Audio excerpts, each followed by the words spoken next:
here I am, day one of a 90-day video diary, I guess. I don't know what I'm doing. I don't know what this is going to be. I don't know how I'm feeling about it. I do know how I'm feeling about it. I just have to start talking about it. All right, well, God, I don't even know where to start. I think what I'm kind of wanting to do here is just kind of talk about what's in my heart, in my space, from day to day, and see what comes up, because all I know is since before EOL, since before Evolve Out Loud in Hollywood, since before this event, I have been trying real hard to completely isolate myself from the outside world, to avoid having to, I don't know, feel my feelings, talk about them, actually to avoid appearing weak, I guess, to others. Yeah, so what's been heavy on my mind today and on my heart is I've been noticing my tendency to isolate, to withdraw from sharing with others. How'd it go? Wait, what? How'd it go? Get it dropped off? Yeah. Awesome, thank you. Jack went to drop off the rent check. What a perfect segue, I guess. Let's get into that. So since I got back from Hollywood, and like I said, God, where do I start? It's a rubber band ball. Every issue is attached to every story is attached to another story. The two big things, and it all ties together. This is something I even saw a friend of mine post about in our Evolve Out Loud group. All these things I don't like about myself are all tied together. One of the things that I don't like about myself that I've been really noticing big time over the last several days is how I compare myself to others. Compare everything in my life and everything to other people. I don't even try to. It's just automatic. So that's been happening, and that causes depression. I'm not sure if you knew that, but there's a famous quote. Comparison is the thief of joy. I believe that was Theodore Roosevelt that said that. Comparison is the thief of joy. And ain't that the fucking truth? So I've been really good at comparing my journey to others and putting it right up next to other people's journeys and saying, oh, well, mine's not good enough in these ways. I'm not where I need to be because they're at these points along their journeys. These people are at these points along their journeys. But I'm not where I need to be because I'm comparing my journey to theirs. And Facebook is the culprit. So there's that happening, and then especially since EOL, I've started to realize what it is that's suffocating me, my soul, as it were. And it is, again, it's another story. It's just another story that I'm very attached to, and I'm just trying to untangle it. But the story is that I'm too big for Columbia, Missouri. I've outgrown this city. And at least that's how it feels. Now, what that really means is, I am aware, is that I have outgrown this old story. Whatever that means. I mean, Columbia, Missouri is just a place. It's not who I am. I know that. The idea that I am where I live is another story that I'm attached to. I came to believe somewhere along the line that I am stuck in Columbia, Missouri forever, and that I've got to make the best of it. And the last couple weeks, it's been really difficult for me because there's a large part of me that just wants out, that just wants to escape, run away. Now, I have come to realize that once again, that's not really like I know that even if I did somehow manage to escape, everything would follow me wherever I go. Yes. Look. I have to watch Jack's game for a second. Yeah, but here's the dill pickle. Can you show me later? Because I'm recording a video right now. Okay. I will see it later, okay? Okay. I just got to finish this before I go to work. Cool? Okay. Dang it, I died. Sucks. So did It I. really does suck because I have only seen that once. I'm sorry, bub. Twice. I'm so sorry. So anyway,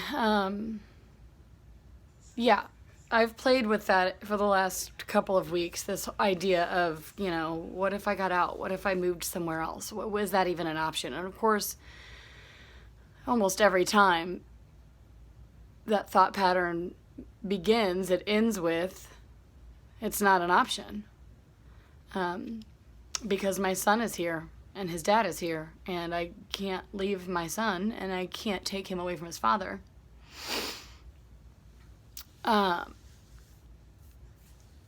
As I'm saying that, I hear, well, why can't you? Yes, you can. I mean, it is an option. It's just not one that I am going to choose. Let's put it that way. Because I need my son and he needs me. That's how I feel. But what I've really been playing with too is that, does my son need me as I am, or does he need me to be happy? I think the obvious answer is that he needs me to be happy. And so then it comes down to, okay, well then how can I be happy in Columbia, Missouri? What do I need to become to make happiness normal in Columbia, Missouri? Because it doesn't matter where you are. I know that. But what Columbia, Missouri represents to me is all my old stories. Oh my God. Damn near all of them. My whole family is still here. All three of my sisters and my mom still live in Columbia, and that's fine. That's great. As do I. But it just feels like this town's getting smaller and I'm getting bigger. But what that means is the stories. The fact that I've been here since I was 10 years old. I went to high school here. I know a lot of people and they know me in the city. They know my sisters. They know all the mistakes I've made. They know all my stories. And so it's a lot more about me not feeling like I can escape the old Kylie, the old stories, the mask that I've been wearing my entire life. That's what it boils down to. And I've talked about this before, and I'm trying not to break down into tears because I have to go to work. But I've been crying a lot lately. Because, and it doesn't matter why, I love it. I'm really loving it. I've been releasing a lot, and I have been, the old small Kylie is dying. My old stories are dying. They're falling away. And that creates all kinds of emotions, fear and sadness being the main ones, I would say. But, so I've been releasing a lot of that stuff, and that's great. But this whole, what next? What is my next step? Once again, I've expanded beyond my circumstances. I've grown so much in the last year, and I can no longer pretend like mediocre is okay. But I noticed myself still pretending that mediocre, this is fine. This is okay. My world is on fire, but I'm okay. Everything around me is falling apart, it feels like. And not in like circumstantially, on paper, my life is fine. I'm making enough money. But I don't feel fulfilled. I feel like so many of my family members, as it were, my tribe, I'm starting to not like that word, but it's getting a little overused. But my people, there aren't many of them here. And if there are, I have not found them yet. So, again, these are almost new stories that I'm creating in terms of even just then, it's like, who's to say there aren't more of my family members here in the Midwest? I have not met every person in Columbia, Missouri, even though it fucking feels like I have. Oh boy, it feels like I've met everybody in this city at least once, but I haven't. And so even having that mindset, I don't belong here, that cuts off a lot of possibilities. So I'm trying, and I'm trying to be cognizant of that. So really, I've just been in this place where I'm trying to figure out how to be me.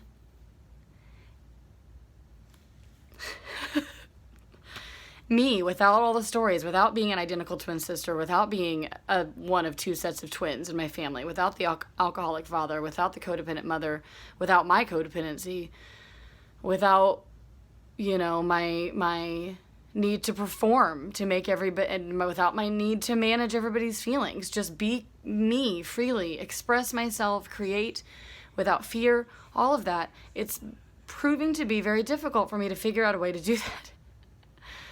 Because I noticed that I'm trying really hard to hold on to the small Kylie. Because small Kylie is how I survived my whole life.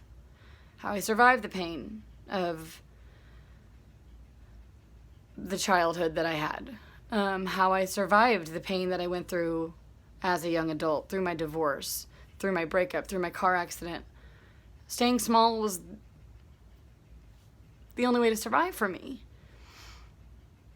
And now that I'm growing and I'm expanding, it's like I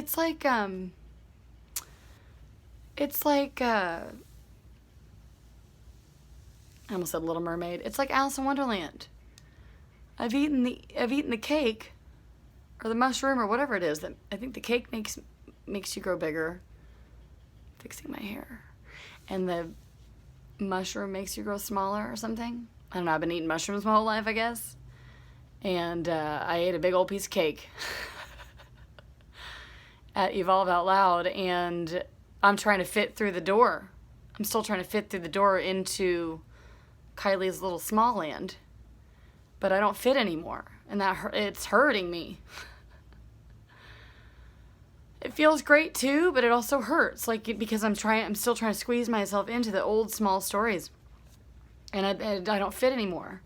So now I feel naked, I feel exposed, I feel scared, I feel confused, and I love all of that because it's creating that space, that opportunity for more growth and for more expansion. But I'm just not to a place yet where I feel comfortable with uncertainty. That's what it boils down to. And I want to know what is next. And I know that I don't need to know. I just recognize that I want to know really bad. And I keep finding myself picking that back up. Okay, what's next? What's next? I don't need to know. All I need to know is what my heart is saying. And my heart is saying, go big or go home. And you can't go home again. Or at least so they say. And maybe big is home. I mean, these are all just sayings. They're all just words. But my heart is saying you're too big for this, whatever this is. And it is the old stories. And so I'm just trying to figure out how to navigate. And it's hard and it's scary. And even when I think okay, well, I could take a really big leap, whatever that looks like. The old stories come back. Well, I've got rent to pay. I can't just quit my job.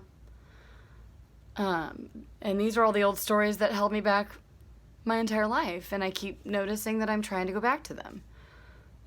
But it's kind of like when I quit smoking. When I quit smoking, reading that book, The Easy Way to Stop Smoking, I quit. And for 2 weeks, I had a freaking identity crisis. I didn't know who I was without cigarettes. And I kept noticing myself having those thoughts. Well, I could smoke again. I could go buy another pack. Like, it would be okay. But I couldn't even allow that to happen because I already knew where that would take me. I'd already been there. So where would the sense be in buying another pack of cigarettes? So if it's the same kind of thing, I keep noticing myself trying to tell myself the old stories, the same excuses. You're stuck. But it's not fitting anymore. So where does that leave me?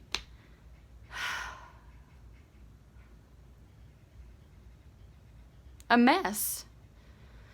And I love that. I really do, because at least I'm able to just say it and own it and feel it. And even though I want to just break down into tears right now, I can't because I have to leave. Don't worry, I did this morning and I will later. I cry every single day. And that's great. Like I said, it's all leaving me. It's just really painful. It's growing pains. That's exactly what it is. It's awful, and it feels like it's going to be forever, even though I know it's not. I want it to be over, but I know that it's not going to be over until it needs to be over. And even then, the pain will return. But all I know is my heart is calling me to do something really big, and I don't know what it is, and that's just driving me crazy. I will say this morning during meditation, I decided I need to start the Kylie show. I do. I don't know if that's what it's going to be called, but, one thing I've committed to doing is an hour of meditation every day for at least 90 days, and that's great. It's really hard, but I've also decided to do a video diary for 90 days every day. Whatever that looks like, even if it's just me singing and dancing, I'll fucking get on camera once a day, every day for the next 90 days. Today is day one.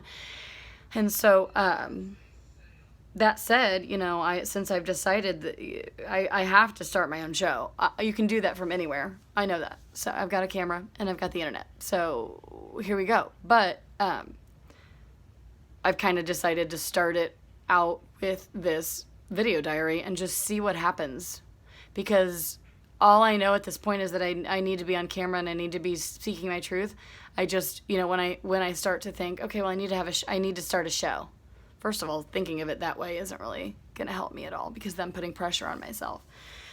Okay, I'm starting a show. Cool. What's it going to be about? What are the themes? How am I going to find time to edit it all? All the hows start coming into my head. And the hows are up here. They're not in here. That's all in my head. So that's why I decided to do this 90-day thing, because I'm just starting. There is no theme. There is no name. There is no message. There's just me fucking figuring this shit out as I go. And whoever wants to join me for the ride is welcome. So yeah, that said, I do want to start a show, but I would be curious, I guess, about what people would like to hear me talk about. Just to get my creative juices a-flowing. Any ideas are welcome, because that's another big part of this, is that I need to be around people, and I need to be able to bounce shit off of other people. And so even if I create this show, I'm still a one-person team, so me sitting in my apartment trying to come up with ideas all by myself is not as conducive to my growth as me sitting around with other people. So my vision is that I will have a team. I will be like the next Kyle Cease, only I will be, no offense, Kyle, way hotter. And also there will be music involved. But I envision myself having my name being my brand, my company, and having a team of people that work with me in order to make all this a reality. The show, me becoming a transformational speaker, all of it, I need help. So yeah, I'm gonna get in front of this camera every day for 90 days and just talk and not care if there's a point to what I'm saying. But yeah, like I said, I'm open to ideas and suggestions about any old thing. There's definitely people in my Evolve Out Loud community and my Joy Love Bus community and even around me in this community that I would love to bring on camera with me and just shoot the shit.